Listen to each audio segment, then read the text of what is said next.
pendek, tapi ini adalah asas atau pondasi dasar dalam kehidupan kita, yaitu tujuan hidup.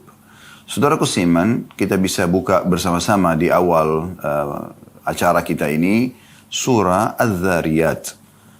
Ini biar Al-Quran yang menjawab judul kita ini supaya lebih jelas, dan dari situ insya Allah kita akan jabarkan panjang lebar. Surah Az-Zariyat, surah nomor 51 di ayat 56-nya.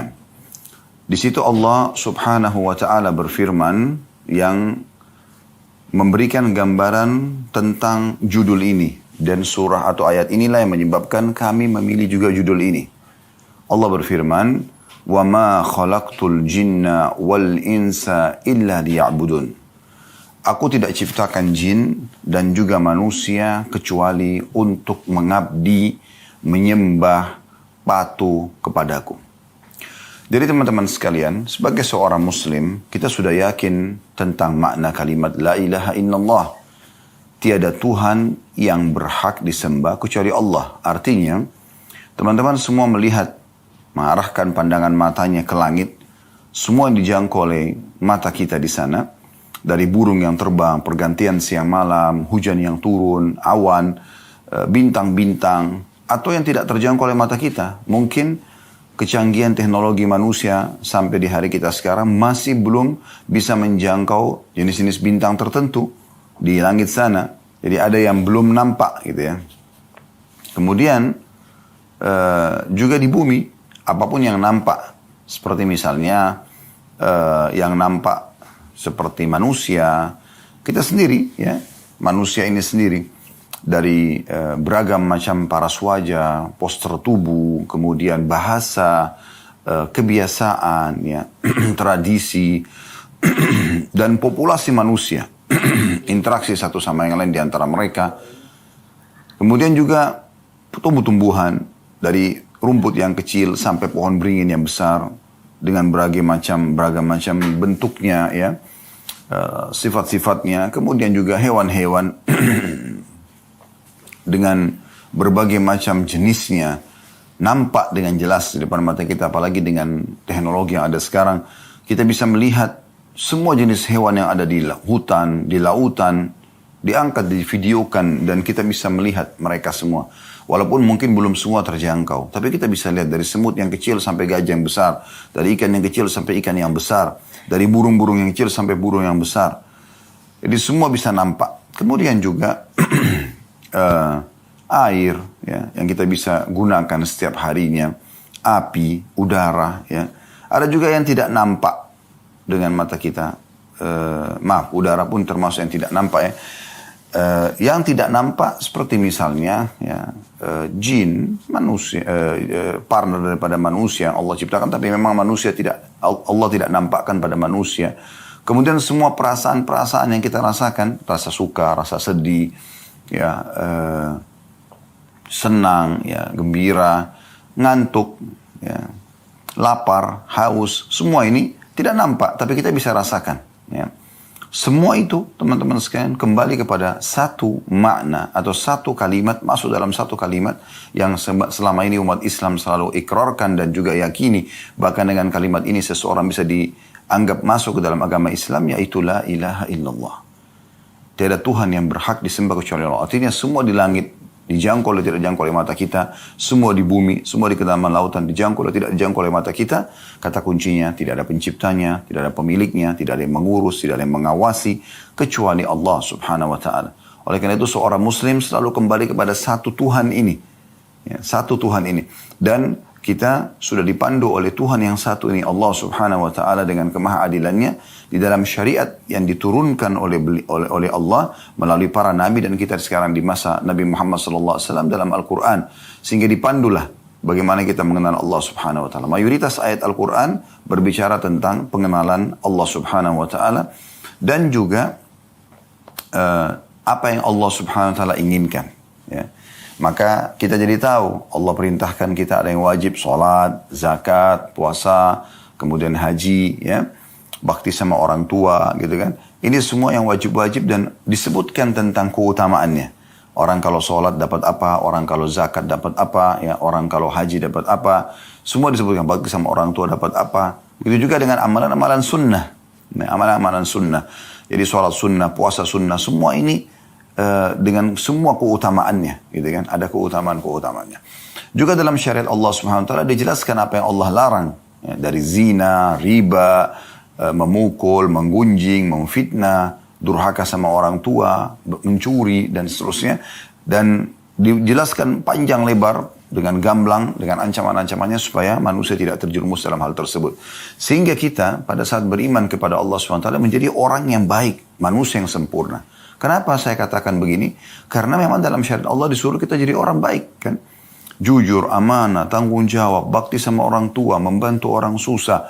Ya kan? Semua ini kan kebaikan-kebaikan. Jadi seorang muslim kalau mengikuti imannya kepada Allah SWT, dia akan sangat baik.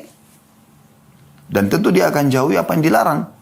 Dusta, mencuri, memukul, mengganggu orang lain, ya, menggibah, memfitnah, dan segala macam hal. Ya.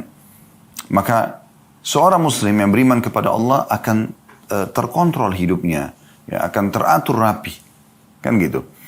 Nah, teman-teman sekalian, apa yang kami paparkan tadi ini adalah tujuan hidup kita. Jadi, kalau seandainya ada seseorang yang bertanya, apakah memang saya diciptakan untuk sholat? Jawabannya iya. Apakah saya diciptakan untuk puasa Ramadan? Iya. Apakah saya diciptakan untuk mengerjakan haji ke Baitullah? Iya. Apakah saya diciptakan untuk mengeluarkan zakat? Iya. Apakah saya disuruh bakti sama orang tua? Apakah saya disuruh jujur? Apakah disuruh amanah? Apakah saya disuruh bantu orang susah? Jawabannya iya. Itu tujuan hidup kita. Allah Subhanahu Wa Taala dalam surah Az-Zariyat tadi menyebutkan tujuan kita hidup di sini untuk itu. Tidak ada tujuan lain. Tidak ada tujuan lain. Ini kita kerucutkan tema bahasan kita ini ke poin ini, teman-teman sekalian. Insya Allah dalam 45 menit ke depan ini kita akan lebih memahami. Nanti kita akan mengatakan, ternyata itu ya. Ya, memang itu target kami. Bagaimana teman-teman kembali kepada pondasi dasar. Ya, kita lahir di muka bumi ini, semua sistem sudah ada. Tiba-tiba kita cuma tahu, ini ibu saya, ini ayah saya. Dan kita tidak bisa mengubah status itu. Nggak bisa kita mengatakan, saya nggak mau ibu ini, saya nggak mau ayah itu. Sudah, pasti akan ke situ. Ada sistem yang mengatur kita, berarti ada Tuhan yang mengatur ini semua. Ya. Dan pada saat itu, kita akan diurus dari kecil. Dirawat, kita cuma tahu menangis waktu masih bayi. Kalau tidak suka atau kita, buang air besar, buang air kecil, lapar. Semua hanya dengan tangisan. Dan dengan segera ibu kita, langsung datang mengurus kita. Ayah kita sibuk mencari nafkah untuk membiayai hidup kita. Sampai akhirnya kita tumbuh besar, sekolah, seperti biasalah kehidupan kita. Sampai akhirnya kita menikah dan akhirnya kita pun berstatus suami atau istri. Kemudian kita berstatus ayah ataupun ibu. Ya. Dan akhirnya kita juga akan bersama dengan orang-orang tua kita yang terdahulu, yaitu meninggal dunia dan kembali kepada Tuhannya Allah Subhanahu Wa Taala. Ini rukun iman kita sebagai seorang muslim. Nah, kembali ke pondasi ini penting sekali, teman-teman sekalian. Kenapa banyak orang menghabis-habiskan waktunya pada hal yang tidak bermanfaat? Apalagi kepada kemaksiatan. Membuang-buang waktu, ya. Daripada dia menikah, melampiaskan biologisnya pada yang halal, dia pergi kepada perzinahan. Daripada dia bertransaksi dengan jual beli, kejujuran, transparansi, maka dia pergi ke riba, gitu kan? Dan kezaliman, penipuan. Nah ini, kenapa? Karena dia tidak paham tujuan hidupnya. Tujuan hidup sebenarnya untuk menjadi orang baik. Untuk menjadi orang patuh kepada Allah. Dan menjauhi semua yang dilarang. Kalau orang terjerumus pada pelanggaran ini karena tidak paham tujuan hidup dia apa. Dia tidak paham sebenarnya. Kita berada di muka bumi ini dengan sistem yang sudah ada. Semua fasilitas yang ada. Air, udara, semua musim-musim, kebutuhan kita, buah-buahan, hewan-hewan, banyak semua terpenuhi. Semua itu hanya satu. Mengerucut kepada surah Az-Zariyat tadi, ayat 56. Fahami ini teman-teman sekalian. Supaya jangan lagi setelah mendengarkan ceramah ini kita menyia-nyiakan banyak waktu kita. Hanya dipakai pada hal-hal yang tidak ada manfaatnya. Kalau bukan yang Allah perintahkan, wajib atau sunnah, maka minimal Anda kalau mau menggunakan sebagian waktu Anda, sebagian saja kepada hal yang mubah. Kalau yang haram tidak dibolehkan sama sekali. Yang Allah Subhanahu Wa Taala haramkan, itu tujuannya dipelajari untuk dijauhi, bukan dicoba. Tidak usah Anda mengatakan, babi Allah haramkan. Saya mau coba dulu bagaimana rasanya. Nggak perlu. Nggak perlu Anda mengatakan, oh ini khamar, minuman keras Allah haramkan. Saya mau tahu dulu rasanya seperti apa. Dan seterusnya. Tidak perlu. Kita pelajari hanya untuk dijauhi. Nah demikian juga dengan hal-hal yang halal. Allah perintahkan, disuruh kita pelajari dan kita boleh nikmati. Dan kita kerjakan. Sholat, puasa, haji dan seterusnya. Dan semua makanan-makanan halal, minuman halal, pakaian halal, pendapatan halal, silakan nikmati. Nah ini pondasi dasar teman-teman sekalian. Pondasi dasar. Banyak sekali manusia lalai dari masalah ini sehingga akhirnya terbuang-buanglah waktu. Dan mereka akan menyesal di akhir hidup mereka. Teman-teman bisa lihat, kita buka juga pelengkap daripada bahasan kita, Al-Quran. Silakan buka di aplikasi handphone Anda. Surah Al-Mu'minun. Surah nomor 23 ayat 99. Ya. Sekali lagi surah Al-Mu'minun surah nomor 23 ayat 99. Di situ Allah Subhanahu wa taala menjelaskan tentang bagaimana nanti orang-orang yang tidak mengetahui tujuan hidupnya, mereka kufur kepada Allah Subhanahu wa taala, mereka menghabiskan waktunya selama di dunia yang sangat terbatas, 60-70 tahun setelah itu mereka akan meninggal juga. Sebagaimana para penghuni kuburan, kalau Anda lewat di kuburan Anda akan lihat itu adalah gundukan tanah dan juga batu nisan. Tapi sadar gak kita kalau di dalamnya ada manusia seperti kita, bahkan mungkin lebih cantik, lebih gagah, lebih kaya, lebih berprestasi, tapi toh juga masuk ke dalam kuburan. Bukan cuma mereka, para nabi-nabi pun merupakan utusan Allah juga masuk ke dalam kuburan. Mereka dikuburkan. Kita pun akan seperti itu. Jangan nanti di saat malaikat maut datang mencabut ruh kita dan kita sudah dibungkus dengan kain kafan, dimandikan oleh orang-orang terdekat kita yang kita tidak bisa memprotes mereka sama sekali. Mereka tinggal membungkus kita lalu membawa kita ke kuburan. Dan sesuai dengan sabda Nabi SAW, kalau anak Adam meninggal dunia akan ikut ke kuburan 3. Akan ikut keluarganya, akan ikut hartanya, dan akan ikut amalnya. Serta akan pulang 2. Yang pulang adalah keluarganya. Secinta-cinta Anda kepada suami, secinta-cinta Anda kepada istri, secinta-cinta Anda kepada anak, anak kepada orang tua, dan siapalah sahabat dengan sahabatnya, mereka paling lama di atas liang lahat itu setengah jam. Setengah jam, mungkin 1 jam paling lama.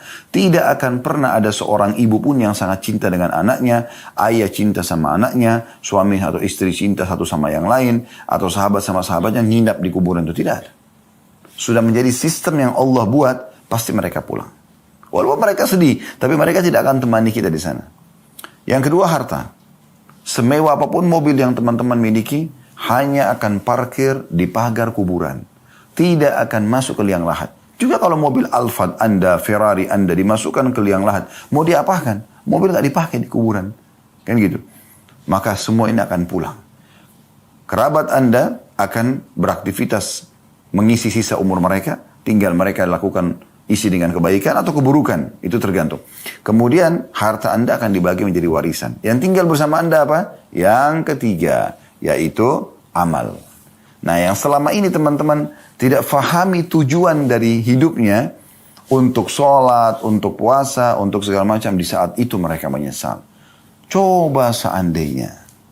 Nah perhatikan tadi surah Al-Mu'minun kita bacakan, ya. Allah Subhanahu wa taala berfirman, qala rabbirji'un. Orang-orang nanti yang kafir, ya, yang kufur kepada Allah, orang-orang yang tidak pernah mengisi dengan amal saleh, ya.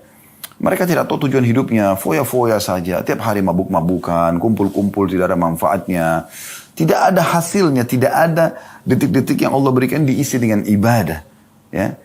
Yang merupakan tujuan dasar tadi surah Az-Zariyat. Dia mengatakan, qala rabbirji'un, ya Allah kembalikan aku, gitu kan. Mereka baru engah di saat malaikat maut sudah depan mata mereka, mereka sudah tinggal dicabut ruhnya, baru mereka mengatakan, wahai Tuhanku kembalikan aku. Hati-hati teman-teman, jangan Anda menjadi orang yang disebutkan dalam surah Al-Mu'minun ini. Itu 99-nya. Ayat 100-nya Allah mengatakan, untuk apa mereka minta kembali? Apakah mereka mau kembali ke restoran favoritnya untuk makan makanan kesukaannya? Apakah mereka kembali untuk kumpul lagi dengan pasangan hidup dan anak-anaknya? Apakah mereka minta kembali untuk meeting bisnis yang miliaran? Apakah mereka kembali untuk mengatur sebuah program-program yang mungkin ya, atau mengaplikasikanlah program yang sudah mereka susun tapi belum sempat dijalankan? Tidak sama sekali. Ya.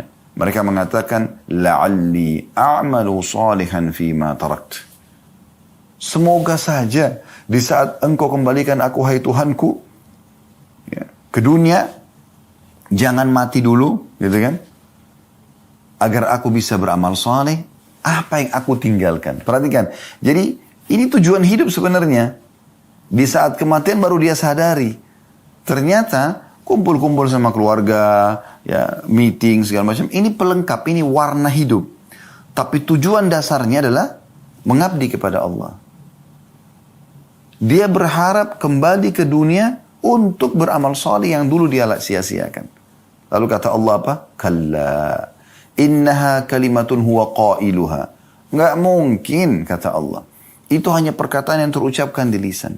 Wa min waraihim barzahun ila yaumi yub'atsun. Dan di belakang mereka ada barzakh, kehidupan barzakh, ada dinding pemisah antara mereka dengan dunia. Mereka nggak bisa lagi. Nggak ada lagi kuburan terbuka, orang yang mati bisa keluar beraktivitas lagi seperti kita, nggak ada lagi. Ya. Dan tidak ada itu yang sering digambarkan, maaf, di sinetron-sinetron kita, sebagian sinetron pocong bisa keluar, kuburan terbuka, lalu mengganggu orang atau keluar. Itu tidak ada lagi. Mustahil. Kalau itu terjadi, maka mungkin setiap kita akan diketuk rumahnya oleh orang tua yang sudah meninggal. Atau tetangganya. Tapi tidak ada dalam Islam semua itu. Itu perusakan akidah yang harus diluruskan, ya. Jadi teman-teman sekalian, orang baru menyadari di saat dia meninggal, oh ternyata ini tujuan saya hidup. Ya. Sekarang saya kasih contoh rasional. Kalau teman-teman, misal kita anggap di titik ini, tiba-tiba ada malaikat maut di depan mata kita. Dan itu pasti terjadi, demi Allah akan terjadi teman-teman. Saya bukan menakut-nakuti, tapi kita pasti akan begitu. Saya atau Anda lebih dulu, kita semua sedang menuju ke liang lahat kita. Di saat malaikat maut itu datang, antara Anda sama malaikat maut itu, saya saja di ruangan ini, di studio ini, bisa tiba-tiba lihat malaikat maut. Anda semua tidak tahu. Kan begitu orang kalau mau meninggal, kan tidak ada yang bisa lihat malaikat maut. Allah hijab matanya, tidak bisa dia lihat. Tapi tiba-tiba, seperkasa apapun ya orang itu, sepintar apapun dia, sekaya apapun dia, pada saat itu hitungan detik dia akan meninggal. Ruhnya dicabut, selesai. Itu fakta. Gitu kan?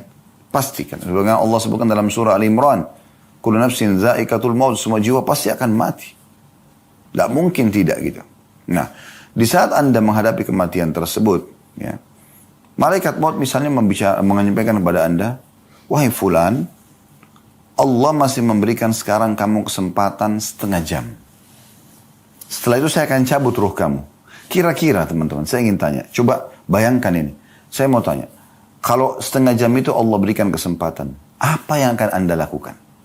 Saya kembali mengingatkan tadi apa yang saya ulangi. Apakah Anda akan cari lagi makanan favorit Anda yang setiap hari Anda sibuk mencari restoran makanan favorit tersebut? Padahal sebenarnya seorang muslim, makan yang ada, syukuri yang ada, kan gitu. Walaupun boleh, bukan tidak boleh kita mencari makanan kesukaan kita. Tapi jangan berlebihan teman-teman. Ada orang kadang-kadang untuk mengejar kuliner aja sampai sekian jam naik mobil. 3 jam, 4 jam gitu kan. Hanya untuk mengejar sebuah kuliner. Kalau kita kebetulan ke sana, makan. Nggak masalah. Nikmatin yang halal. Allah bolehkan itu. Tapi habiskan waktu dalam keseharian pada hal-hal yang tidak diperlukan untuk apa. Toh juga makanan itu rasanya di mana? Di ujung lidah. Anda bisa rasakan, oh ini sambal, oh ini rendang, oh ini ayam, oh ini nasi. Di ujung lidah. Kalau sudah lewat sepertiga jari kita, ini kan ada garis-garis ini. Sepertiga jari ini ke tenggorokan, kira-kira teman-teman, Anda masih bisa nggak membedakan mana ayam, mana rendang tadi, mana sambal, mana nasi? Udah nggak bisa. Dia masuk ke tubuh, selesai. Berarti makanan itu cuma di ujung lidah kan? Silakan nikmati, tapi jangan berlebihan. Karena Allah bolehkan kita makan dan minum. Yang penting halal dan thayyibah. Dibolehkan oleh Allah dan juga thayyibah, tapi sesuai dengan kebutuhan. Makanya Nabi SAW mengatakan, wahai anak Adam, makanlah sesuatu yang bisa menopang tulang belakangmu agar engkau ya, bisa berdiri, bisa beraktivitas. Jangan berlebihan. Dan kita tahu juga secara medis kita dilarang makan terlalu berlebihan. Kan begitu. Itu contohnya. Tapi memang ada batasannya teman-teman. Allah kasih kita batasan. Seenak apapun makanan itu. Misal kita suka sekali nasi goreng tertentu atau apalah nasi campur. Apalah kira-kira makanan yang kita suka. Berapa banyak kita bisa makan? Sepiring, dua piring itu sudah kenyangnya luar biasa. Ya. Terus selesai habis itu. Sekarang pakaian misalnya. Berapa lembar Anda bisa pakai? Selembar, 2 lembar. Sebanyak apapun pakaian Anda miliki. Apakah Anda bisa pakai semuanya sekaligus? Gak bisa. Ada batasannya kan? Kalau Anda pakai 5 lapis baju sekalian, orang tertawain Anda. Di musim dingin pun, orang mungkin pakai baju kaos, 1 baju luar, dan 1 lagi baju. Mungkin 3 lembar itu pun di saat tertentu, di musim dingin yang sangat gitu. Tapi kalau kita di Indonesia nih, mau pakai berapa lembar baju? 1 baju kaos, 1 baju luar, selesai. Ini gak bisa kita pakai banyak-banyak. Itu juga sepatu. Anda punya sepatu sampai 40 sepatu, 30 sepatu. Untuk apa gitu? Oh, Anda pakai 1-2. Kecuali memang untuk kebutuhannya ya. Misalnya ada untuk olahraga, ada untuk aktivitas, ada untuk ini. Bisa 3, 4, mungkin 5 orang. Tapi ada orang subhanallah punya koleksi sepatu. Baru sekarang banyak, harganya mahal-mahal. Yang mungkin kalau digabungin, bisa bangun 1 masjid buat amal soleh dia. Mohon maaf, saya bukan menyinggung siapapun, karena saya tidak tahu siapa saja yang hadir di sini. Cuma saya coba mengajak Anda berpikir di waktu-waktu yang sempit kita ini, hanya sekitar 45 menit kita menyampaikan pesan-pesan ini, supaya kita merenungi sama-sama.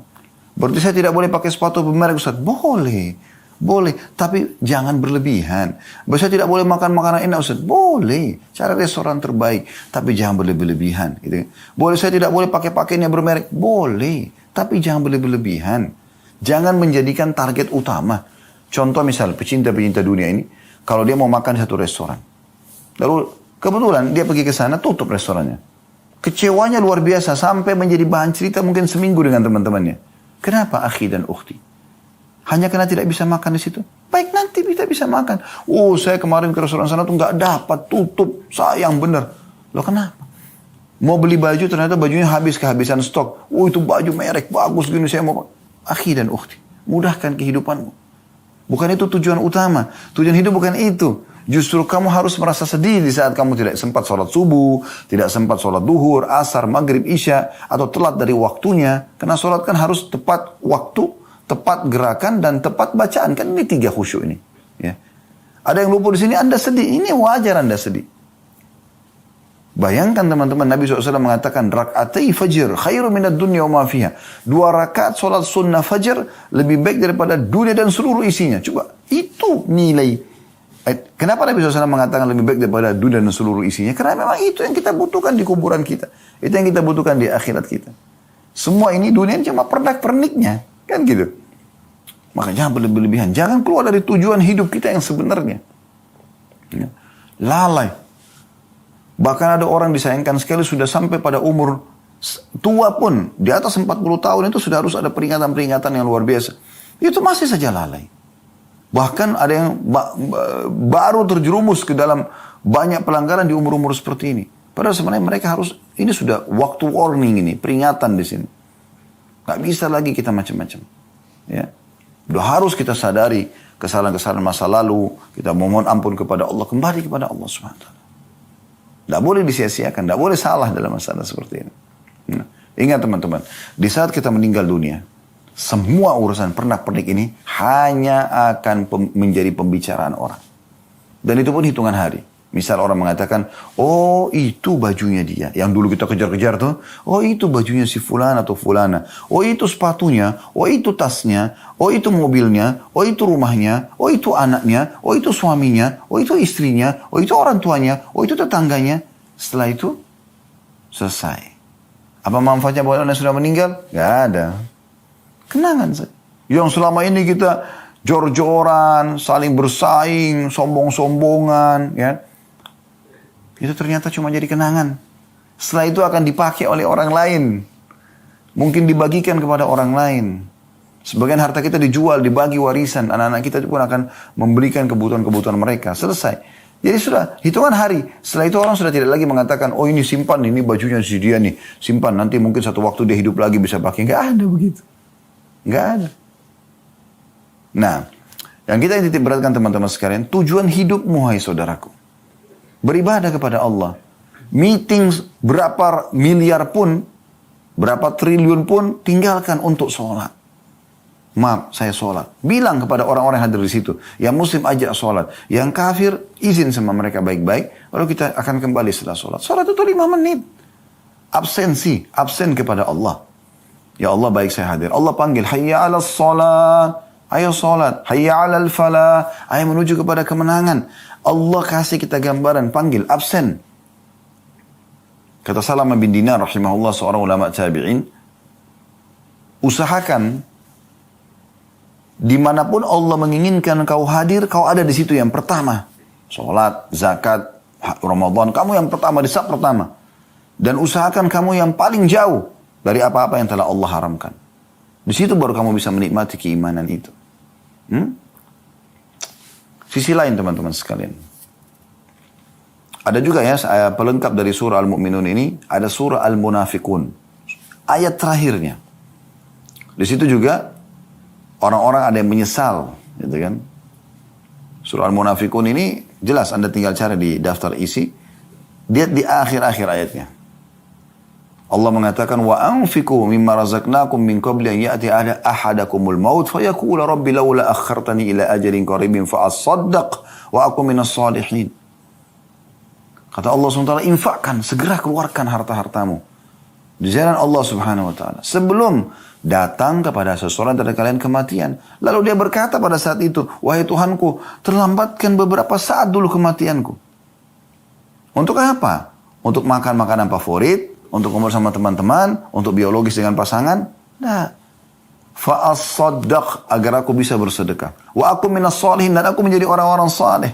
Tapi Allah mengatakan, wala yuakhirallahu nafsan idza jaa ajaluha. Allah khabirun bima ta'malun.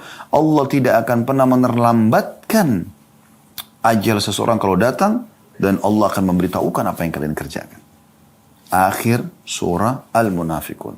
Ini pelengkap tadi yang surah Al-Mu'minun ayat 99 sampai tadi 101 gitu kan.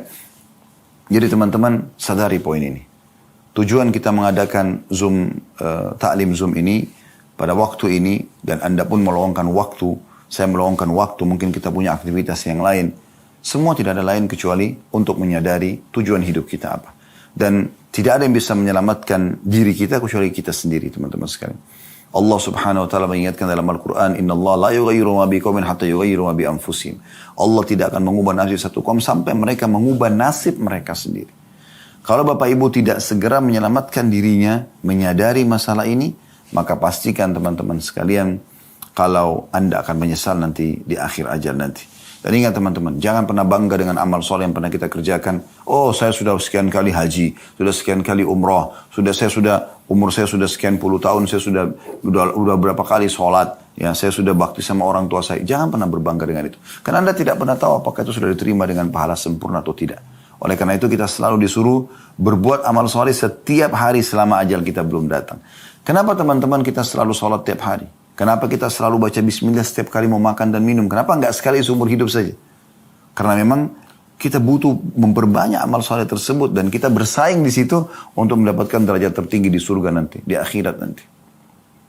Teman-teman sekalian, saya ingin masuk kepada poin, lalu apa yang harus saya lakukan agar hidup saya ini sesuai dengan tujuannya. Yang pertama, teman-teman sekalian, bersyukur kepada Allah Subhanahu wa taala atas nikmat kehidupan yang Allah berikan ini. Dan syukur caranya adalah dengan menggunakan nikmat kehidupan ini pada ketaatan kepada Allah. Nah itu bentuk syukur. Dan tidak masuk akal teman-teman sekalian, orang yang bersyukur kepada Allah dia gunakan untuk bermaksiat. Kan gitu. Anda kalau diberikan kebaikan, ada jasa dari seseorang yang lain, tidak masuk akal kalau Anda balas dengan kejahatan kan. Harusnya Anda balas dengan kebaikan. Ya, Anda berterima kasih pada dia, Anda memuji-muji dia, Anda membalas mungkin ya dengan kebaikan-kebaikan. Nah, tanpa menyamakan Allah dengan makhluknya, kita harusnya begitu. Tanda syukur kita kepada Allah harusnya kita gunakan di atas ketaatan kepada Allah Subhanahu wa taala. Ada statement yang menarik ya dari Ibnu Qayyim rahimahullah.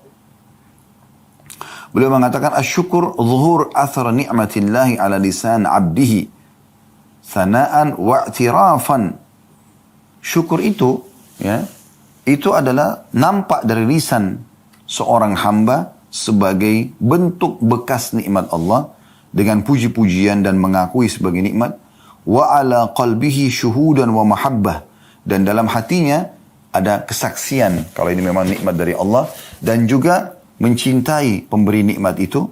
Wa ala jawarihi inqiyadan wa ta'ah, dan anggota tubuhnya